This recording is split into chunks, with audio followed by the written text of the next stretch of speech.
The Navy chief says they're figuring out where to get the $28 billion to buy a pair of brand new corvettes, which will be the Philippines' most powerful warships if the plan pushes through. The Philippine Navy's plan to acquire 2 brand new corvettes is a step closer to fulfillment with the signing of a memorandum of understanding between the Department of National Defense and the South Korea-based shipbuilder Hyundai Heavy Industries HHI, said Navy Flag Officer in Command, Vice Admiral Robert Empedrad. Defense Secretary Delfin Lorenzana and HHI President Ka Sam-hyun signed the MOU at the company's shipyard in Ulsan, South Korea, on the sidelines of the sea launch of the Navy's second brand new missile-capable frigate, the BRP Antonio Luna, on Friday, November 8.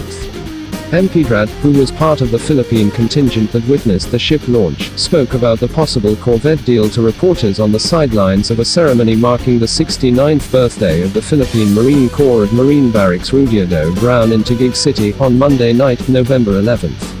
It's basically an understanding on how to implement the project once the budget is available for the corvettes, Empedrad said, admitting the deal is tentative pending a final agreement, which he said Lorenzana is pushing to be drafted and signed by the end of 2019.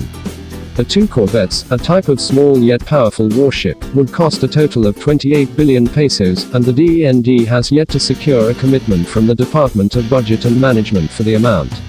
Lorenzana earlier said the acquisition could be financed through a government-to-government G2G loan agreement with South Korea, which Empedrad said was still an option.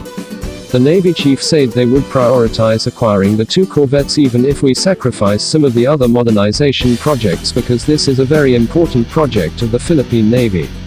The Navy chief said they would prioritize acquiring the 2 corvettes even if we sacrifice some of the other modernization projects because this is a very important project of the Philippine Navy. The Philippines received a second-hand Pohang-class corvette from the Republic of Korea Navy last August. The vessel has since been renamed BRP Conrado Yap, and is currently the most powerful warship in the Philippine fleet. Empedrad said he asked Lorenzana to ask South Korea to donate another Pohang-class corvette that the Navy is retiring this year.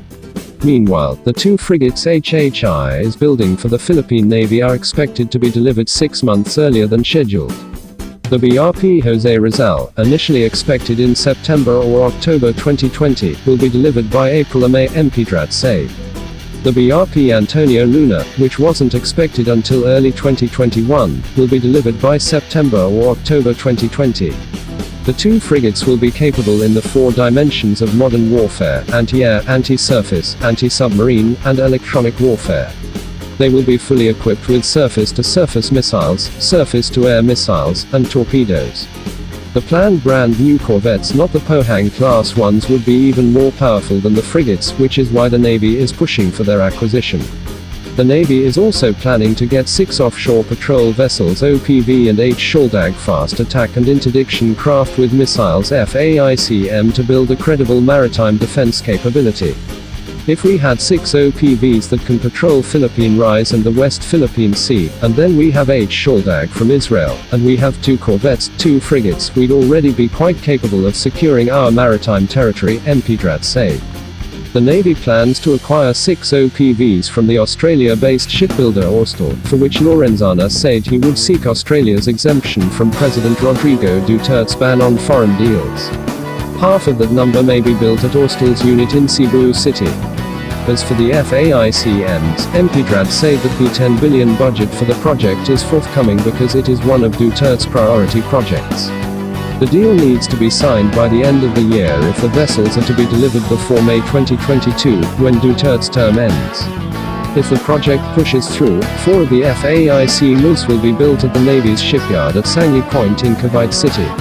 Empedrad said the Philippines would benefit greatly from the transfer of technology when the planned vessels are built locally. The Philippine archipelago faces security threats from the sea. Chinese Coast Guards, warships, and research vessels have been plying its waters largely unchallenged. Foreign extremists have been entering the country's loosely guarded southern islands through the Sulu Sea. The priority deployments for the Navy's new vessels will include the West Philippine Sea, which China spuriously claims as its territory, and the waters around southwestern Mindanao to guard against bandits and terrorists.